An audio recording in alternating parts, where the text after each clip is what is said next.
adik-adik, shalom semuanya. Gimana nih kabar adik-adik semuanya? Baik-baik aja? Ya, Cece selalu doain baik-baik aja. Nah, sebelum kita masuk ke renungan firman Tuhan, Cece mau ajak kita bersatu di dalam doa. Semua lipat tangan, tutup mata, kita berdoa ya. Tuhanlah Bapa yang bertata dalam kerajaan surga, puji dan syukur Tuhan kami panjatkan atas hadirat-Mu. Terima kasih atas penyertaan kasih karunia-Mu Tuhan dalam hidup kami Tuhan.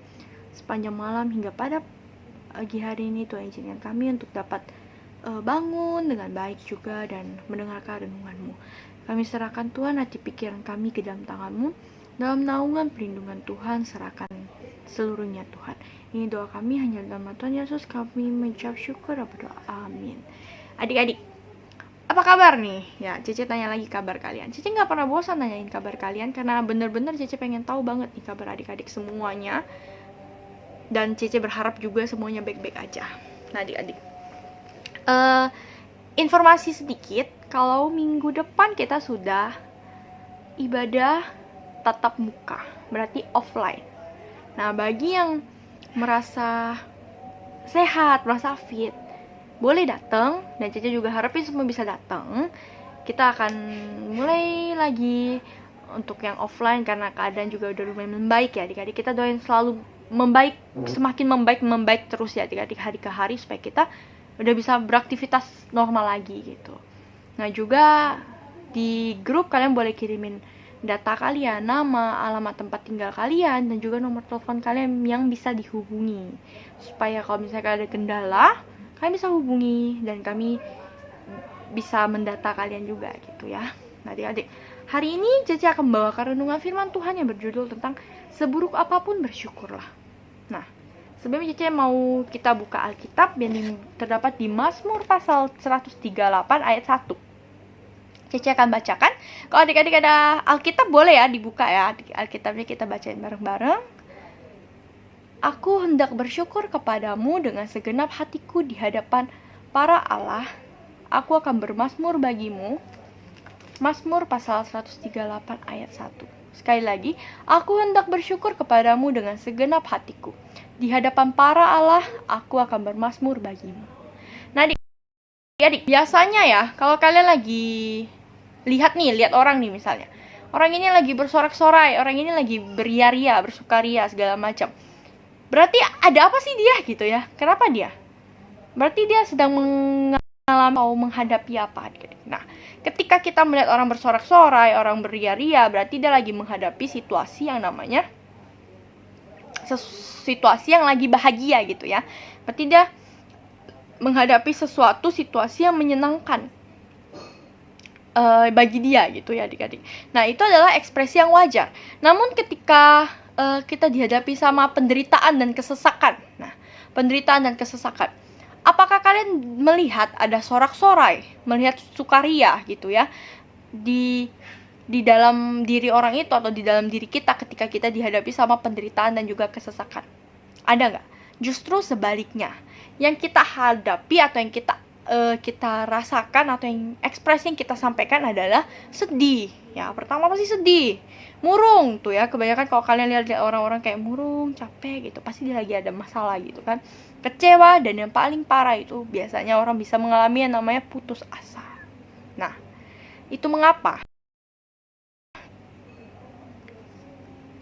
Kita sebagai orang Kristen yang memiliki sebuah pegangan yaitu firman Tuhan, kita nggak boleh sampai namanya putus asa. Jadi ketika kita dihadapi sebuah penderitaan dan kesesakan, carilah Tuhan. Kita berdoa sama Tuhan karena Tuhan akan bukakan pintu. Misalnya pintu ini ditutup, pintu yang lain akan dibukakan. Dan itu akan ada hal baru, hal lain, hal yang lebih baik yang disiapkan di pintu selanjutnya adik-adik. Jadi ketika kita mengalami penderitaan kesesakan, mungkin karena kita murung ya, sedih, kecewa, ya itu hal wajar. Tapi jangan sampai kita mengalami yang namanya putus asa, kayak udah gak ada harapan nih gitu, jangan. Karena kita punya harapan yaitu Yesus Kristus adik-adik. Nah, seperti perkataan Nabi Habakuk yang terdapat di Habakuk pasal 3 ayat 17-18 yang bunyinya seperti ini. Sekalipun pohon ara tidak berbunga, pohon anggur tidak berbuah, hasil pohon zaitun mengecewakan, sekalipun ladang-ladang tidak menghasilkan bahan makanan, kambing domba terhalau dari kurungan, dan tidak ada lembu sapi dalam kandang. Namun aku akan bersorak-sorak di dalam, beria-ria di dalam Allah yang menyelamatkan aku. Nah adik-adik, dari bacaan ini, saat itu Habakuk sedang dihadapi situasi yang sangat sulit adik-adik. Dia melihat kejahatan yang dilakukan orang-orang sebangsanya dan juga penindasan-penindasan dari bangsa yang kafir. Adik-adik, menggambarkan Habakuk saat itu menggambarkan keterpurukan ekonomi, adik-adik. Ya, jadi dia sedang menggambarkan sesuatu yang berdampak ya pada dulu, pada zaman atau pada kehidupan kala itu adik-adik. Terutama yang paling parah itu di bidang perekonomian. Habakuk saat itu menggambarkan keterpurukannya di dalam bidang perekonomian dengan ketiadaannya hasil ladang. Hasil ladang itu seperti pohon ara, anggur, dan juga zaitun. Dan juga terhalaunya ternak. Ya, ternak ya seperti kambing, domba, lembu, sapi ya adik-adik. Jadi itu semua pada masa itu lagi adanya suatu hal yang berat gitu yang Habakuk sampaikan ke dalam ayat ini adik-adik. Nah, keadaan yang sangat memprihatinkan bukan? Ya, benar sekali.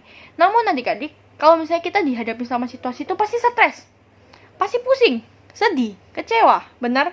Ya, pasti. Itu hal yang wajar. Tapi Habakuk tidak merasa seperti itu. Dia tidak menyerah pada keadaan. Mungkin dia sedih, ya, mungkin dia kecewa. Tapi yang paling luar biasa adalah dia tidak menyerah kepada keadaan yang lagi buruk banget gitu ya adik-adik ya. Dia nggak menyerah sama hal itu. Malah ia berjuang melawan fakta yang ada saat itu dengan apa? Dengan menguatkan imannya kepada Tuhan adik-adik. Karena dia punya pegangan, dia bilang, Allah Tuhanku itu kekuatanku. Terdapat di Habakuk 3 pasal 19. Ini ayat yang luar biasa ya adik-adik. Allah Tuhanku itu kekuatanku. Jadi dia benar-benar menyerahkan semuanya ke Tuhan dan dia percaya Tuhan yang bakal nolong dia. Tuhan yang bakal megang tangan dia nih. Kamu gak akan kenapa-napa karena aku ada. Gitu adik-adik. Ini luar biasa bukan?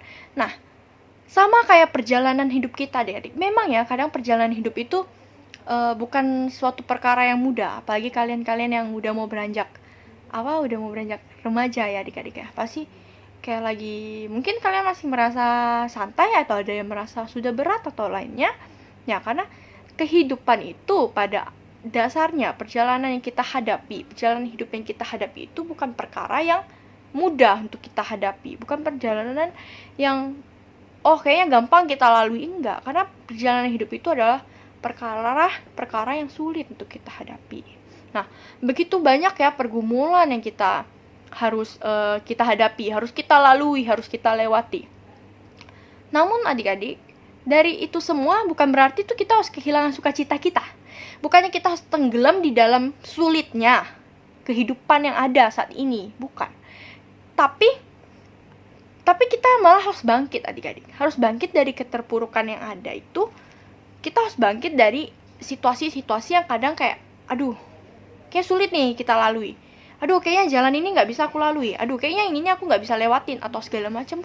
Kita bukannya harus stuck gitu, diem, biarin aja ini berlalu sendiri, gak bisa. Yang ada adalah bagaimana kita caranya untuk ini. Karena apa adik-adik? Karena terdapat di ini adik-adik ya, terdapat di 2 Korintus 5 pasal 5 ayat 7 yang tertulis, hidup kami ini adalah hidup karena percaya, bukan karena melihat. Nah, berarti kita hidup, kita dimudahkan segala macam. Kita hidup, kita percaya sama Tuhan karena iman kepercayaan kita, bukan karena melihat.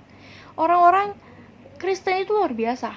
Kita percaya sama Tuhan karena kita percaya bahwa Dia itu Allah. Adik-adik, kita gak perlu melihat, tapi kita percaya kepadanya.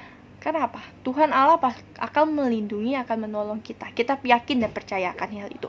Makanya ketika kita dihadapi soal masalah kayak sulit banget, tapi kita percaya Tuhan bisa tolong, Tuhan akan tolong adik-adik. Kita minta ke Tuhan, walaupun gak instan ya, hari ini kita doa langsung gitu. Biasanya juga ada, tapi semua ada proses adik-adik gitu ya. Bukan yang kayak sim dapat gitu, enggak. Tapi ada prosesnya. Tuhan tuh pengen kita tuh belajar gimana kita melalui proses yang berat ini, gimana kita jadi anak-anak yang benar-benar mengandalkan Dia di setiap aspek kehidupan kita, adik-adik gitu. Jadi tetaplah mengucap syukur dalam segala situasi. Jadi misalnya lagi dalam masalah ini, ya udah bersyukur gitu, kita ucapkan syukur, terima kasih Tuhan gitu kan, karena di balik semua itu pasti ada hal baik yang Tuhan sediakan untuk kita, adik-adik. Nah, sebab Allah turut bekerja dalam segala sesuatu untuk mendatangkan kebaikan bagi mereka yang mengasihi Dia. Itu terdapat di Roma pasal 8 ayat 28, adik-adik. Nah, Cece ingin bilang, kasih Tuhan itu tidak pernah berkesudahan. Ya, kasih Tuhan tidak pernah berkesudahan dalam hidup kita, dan janjinya tak ada yang tak pernah Ia tepati. Jadi, kasih Tuhan itu tidak berkesudahan, juga janjinya tidak pernah Ia tidak tepati. Jadi, semua janji yang Tuhan sampaikan dan janji yang Tuhan bilang, Dia akan menepatinya.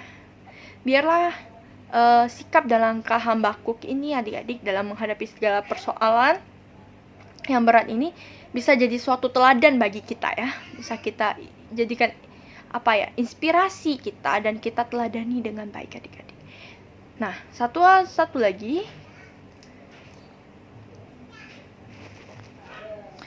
lagi ya, Cece mau ajak kita bacain bareng-bareng, enggak bacain bareng-bareng, tapi Cece baca di sini, kalian juga baca di sana gitu ya, adik-adik ya. Yang terdapat di Mazmur pasal 138 ayat 7 sampai 8. Cece bakal bacain ya. Adik-adik boleh ikutin, maksudnya boleh disimak di Alkitab kalian.